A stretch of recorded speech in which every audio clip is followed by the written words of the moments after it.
Hello and welcome to the GemHawks YouTube channel. I hope you're having a beautiful day today, no matter what it is you're doing. For our free wire tutorial today on YouTube, I'd like to share a technique which you can use to take a standard undrilled sphere.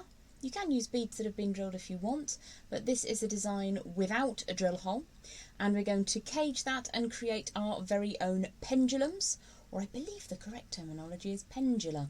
Let's get down to the board and have a look at what we're going to create together today. I've updated my standard bead spiral cage design to have an integrated hanging loop, which works perfectly well when you're looking to create something that it could be used just as decoration. You could use it for divination. You can indeed just hang these around the property, whatever you want to do really, but you don't have to have a drilled bead for this to work. So we're going to be working in 1.25mm or 16 gauge wire for the main segment, a little bit of chain, and then a counterbalance bead, which could be a drilled bead or something that complements the stone, which becomes the main focal. So there is many different turnouts on this as you would want. They can have lots of wire spinning around, a little bit less, a little bit more. It's entirely up to you. But let's get cracking with our tutorial today. Let's just pop these up in the corner, and then you'll be able to keep an eye on them throughout the tutorial until I hit them and send them flying at least. Let's just put that one there. We're going to start off with our materials that we need. So I have 10 inches of 1.25 or 16 gauge wire, and I've just given that a very gentle straighten to make sure that's nice and true. Made sure that both of those ends are flush cut, so that's 10 inches. I also have a sphere. This is around about 16 to 18 millimeters. If you want something significantly larger than this, you'll need to size up your wire accordingly. So this is around 16 to 18 mil, and I'm using 10 inches of that wire. I've created the examples in blue line quartz and in natural black obsidian. And we're going to work today with a beautiful rainbow included white quartz.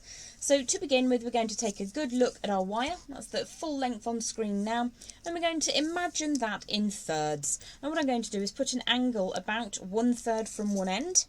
Quite a strong angle, just coming up and away for the time being. So it's around about 90 degrees, and we're going to deal with that much later. The key is you've used around about 1/3 of the wire on the upright. That's going to become the hanging loop, and then these 2/3 are going to become the housing on that sphere.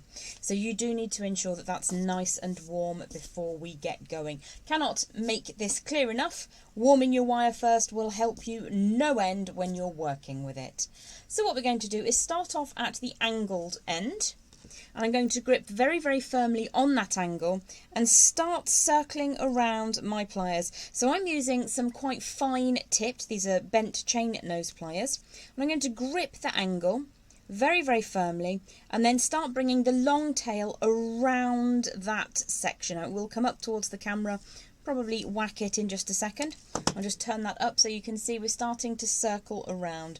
Now if I turn this up the other way, what we want to do is start generating a spiral with this upright coming at the center point. So in exactly the same way I would make a spiral without a center point, what we're going to do is make small movements and start circling that wire around. If I flip this up the other way, what happens is we don't have enough space to show you. So please forgive the upright there. What we don't want is too much gap at the top. So you may manually need to just ever so slightly pinch that in to get a reasonably small, not tiny or too tight, but a small spiral to begin with. So once I've started that spiral off, I'm just going to have a look on the side, and I can see that my upright's coming off at quite a jaunty angle. So now I've got a little bit more to hold on to. I'm just going to push that so that it definitely comes away at 90 degrees to the centre of that spiral. It doesn't need to be perfectly flat at this stage.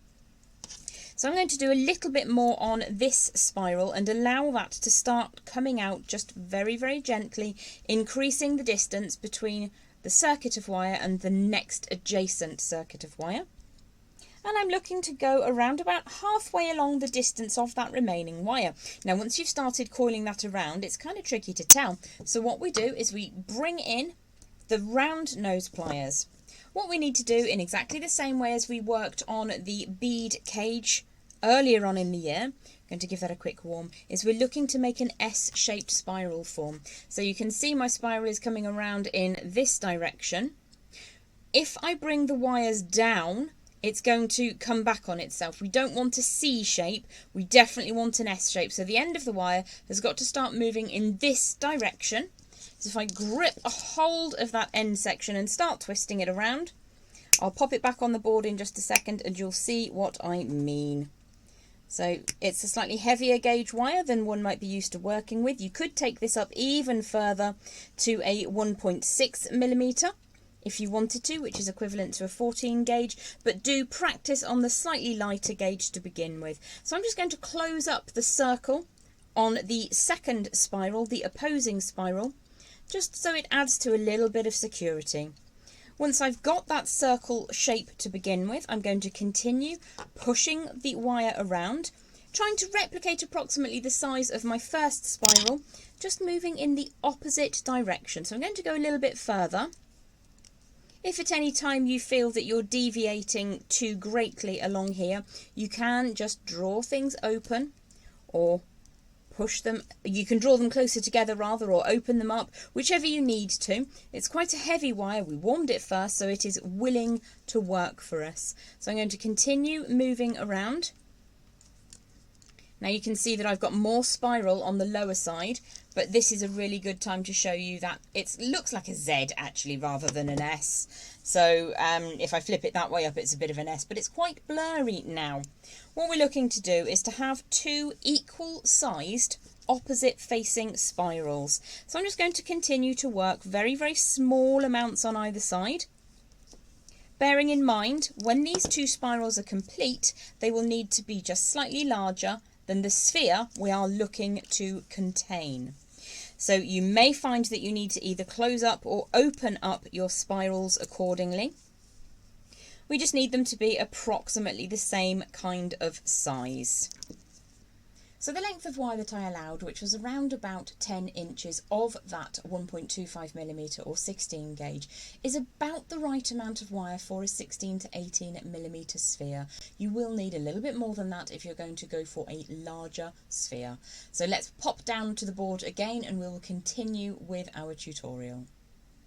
So I'm reasonably happy with how my spirals are looking, reasonably happy with the size. If you're not, you can just open them out slightly if you need to.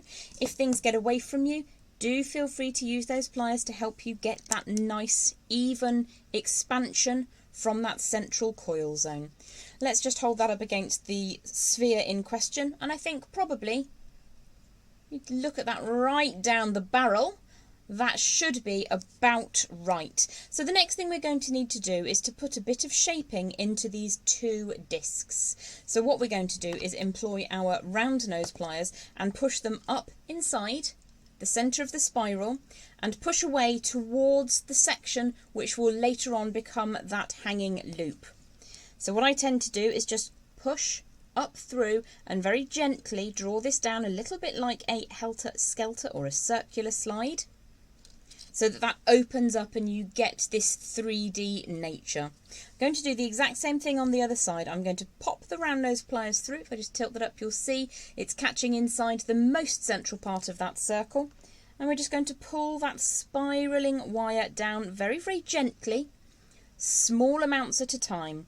Once we remove those pliers again, you'll see that that loop, the looping wire, has come off slightly to one side, and that's because when you employ the round nose pliers to push up, it doesn't push up that very central piece. So I'm just going to grab a hold of the central piece just beneath that hanging loop and elevate that gently so that we still have that 90-degree situation.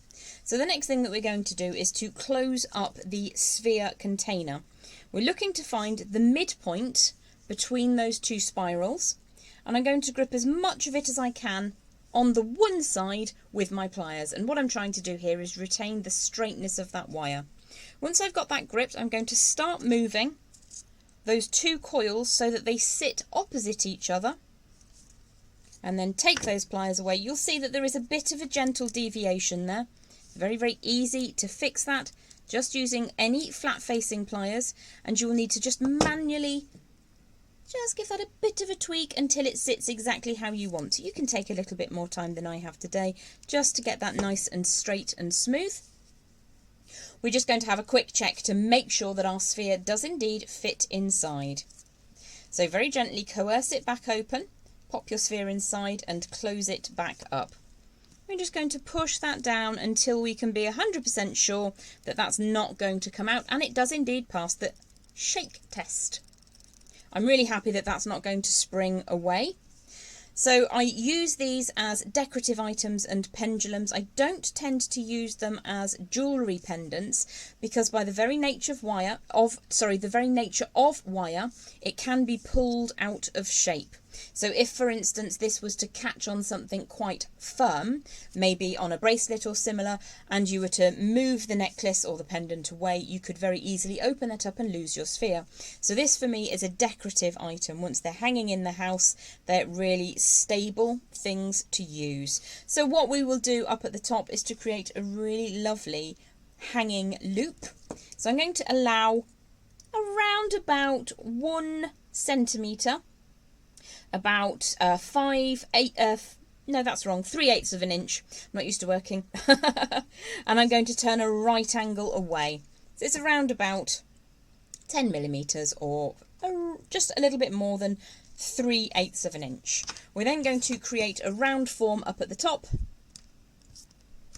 drawing the wire around those pliers to make that circular form.